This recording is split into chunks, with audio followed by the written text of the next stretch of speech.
Shalom everybody and welcome back to Old Soul Torah. Today we're going to be looking at a mystery, and that is who exactly was Yosef's wife. Yosef, or Joseph, who had already been living in Egypt now.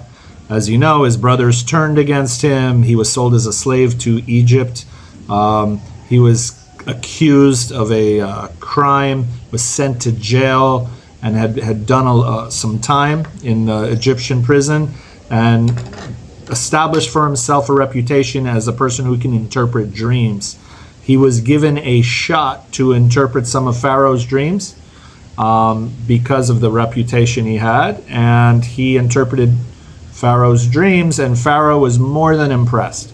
So now we get to a verse in Genesis where it says that Pharaoh did two things for Joseph. He gave him a name, an Egyptian name apparently, and he gave him a wife. And the big question is, who exactly is this wife? She obviously has a very Egyptian name, and but the mystery is her origins, and that's what we're going to be looking at today. Let's go to the verse. Vayikra Paro Shem Yosef, and Pharaoh then gave Joseph, the name Tzafnat Paneach. Tzafnat Paneach means the one who reveals hidden things. Vayiten lo et Osnat bat Potifera. And Pharaoh gave to Joseph a wife by the name of Osnat. Osnat, the daughter of Potifera. Potifera is and who is Potifera? He was a Kohen, he was a priest of On. That means he was a priest of one of the local Egyptian cults, one of the local Egyptian deities. The city of On, also known as Heliopolis, Greek for City of the Sun, was a major religious and cultural center in Egypt. It was devoted to the worship of Ra, or Re, the sun god, who was one of the most significant deities in Egyptian mythology. So obviously when you hear about Joseph, we can't help but raise the question, who exactly was his wife, especially because she becomes the mother of two boys, Menashe and Ephraim, who later not just become sons, but they become the tribes of Israel. So the question is she Jewish? Is she not Jewish? Obviously Judaism wasn't a religion back then, they were Hebrews, but they still had a bloodline. And everyone they married usually was within the family or extended family. So who exactly was this woman Osnat, who's the daughter of an Egyptian pagan priest? Correct? So the first thing that one of the commentaries brings up the question, and why does it say in the verse that the Pharaoh gave Yosef a wife? Isn't it the father, the priest himself, the pagan priest, should be the one to give his daughter into marriage with Joseph? Because look at Moses. Moses also married a high priest, a high pagan priest, Yitro, Jethro. Jethro's daughter Tzipporah, Jethro gave, the pagan priest gave his daughter to Moses. By the way, he didn't stay pagan. Obviously, he came to embrace the God of Israel. But in this case, it doesn't say that the father gave his daughter to Joseph, but Pharaoh did. So this one commentary says, and the commentary is from Yaakov Yosef of Polnoi, the Baal Shem Tov's disciple, he says it's because probably the father didn't sanction it. It was not okay by the father for his daughter to marry Joseph. And that's why it was Pharaoh who intervened, and he himself arranged this marriage. Which brings us to question, what did Pharaoh see in this girl Osnat?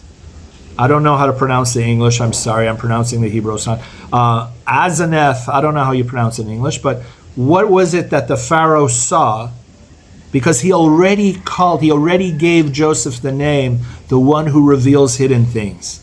And he already acknowledged that Joseph was a man of God.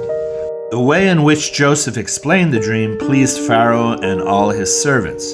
Could we find another man like this who has the Spirit of God within him, because he had that tool, he had that gift to reveal hidden things. Pharaoh came to respect Joseph. So obviously he's going to find someone that would be compatible to a man of God. And that brings up the question. Now the scripture itself, the Torah itself, the Torah shebechtav, the literal Torah, doesn't give us the reason. But Pirkei de Rabbi Eliezer, the Midrash, the oral tradition of Judaism, has a wonderful legend or story that I want to share with you. So if you remember, Joseph, his mother was Rachel, and Jacob had more than one wife. So Leah was the other wife, and she had a daughter named Dinah, if you remember. Dinah, there were 12 sons who later became the 12 tribes of Israel, and one sister named Dinah.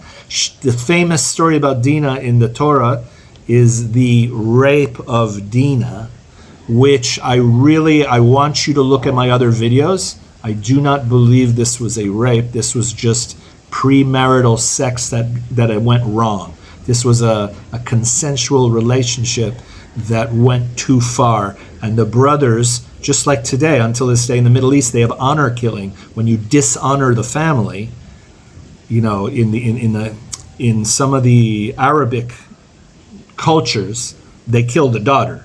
But in the Israelite in the Israelite tradition, you kill the one who dishonored your daughter, right? And so, if you remember, Shimon Levi and some of the brothers, they rounded up Dinah's lover, Shechem, and because he dishonored and defiled their sister, they destroyed him. They killed him, and they killed a lot of the people of Shechem. Now, what does this story have to do with Yosef? This was Yosef's half-sister, right? And the thing is that the oral tradition says that Dinah got pregnant. Dinah got pregnant from this, and the daughter would be born out of wedlock, and the family was embarrassed. They were embarrassed to have this daughter amongst the family, and so they hid her. Yaakov Avinu, Jacob, was the one whose idea it was to take the baby, the infant, and to give it up for adoption. Okay, but it couldn't be to a local family because everybody knows each other.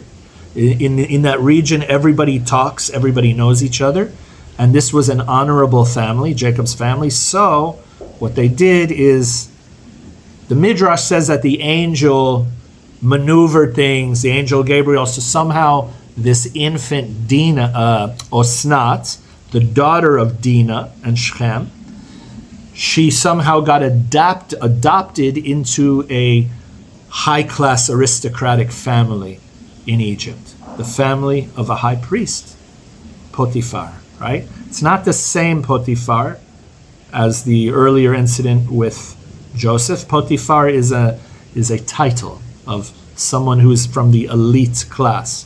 So this is a different Potiphera, and he raised Osnat. Now, when Joseph started rising to power, they would parade him in the Egyptian society. He'd be standing on a chariot, they'd wheel him through the crowds, and people, and the women especially, because Yosef was known for, he's very, very handsome, and the women especially had a thing for him.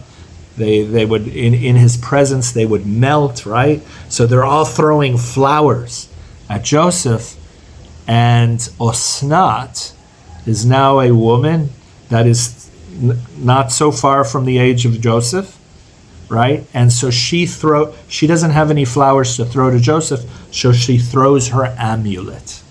This was an amulet that Jacob gave her at birth for protection, and the amulet had Hebrew inscriptions. It had one source says it had some of the divine names of God. And so this amulet was with her from birth. She had no choice, so she threw her amulet, and when Yosef got it and saw the Hebrew, he recognized it. Soon enough, he tracked her down and identified her. And then when Pharaoh heard about it, he knew the real story of where this adopted baby came from. He didn't tell Joseph, but he arranged that they should be together. The name that Pharaoh gives Joseph, Tzafnat Paneach, is neither Hebrew nor Egyptian, and its origin until this day remains a mystery. In Hebrew, mysterious words can sometimes be codes.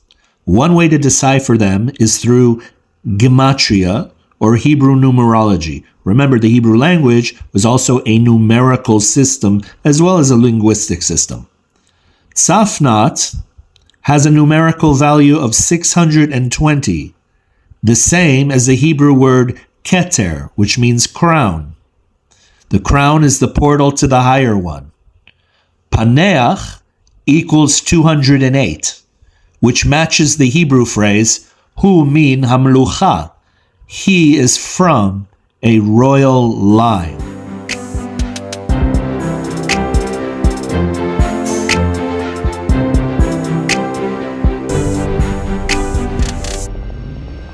Therefore, the mysterious phrase, the name, Tzafnat Paneach, which means the one who reveals the hidden, also implies, in code, that Joseph wears the crown of a royal bloodline. Pharaoh likely recognized Joseph's true origins and intervened to pair him with Osnat because her father Potiphar would not have allowed it. And one of the things that our rabbis in the Jewish tradition say about this Pharaoh is that this Pharaoh is evidence that that divine providence works also through the non-Israelites. You don't have to be from the house of Israel to say that God works through you. You don't have to necessarily be a Jew, that God uses you as an instrument for his will. God can choose whoever he wants. And in this case, God chose Pharaoh to be an instrument of his will. And that's why he recognized that Joseph is a holy man. And he put Osnat and Yosef together as a couple, who then had Menashe and Ephraim, who would become some of the giant tribes of Israel.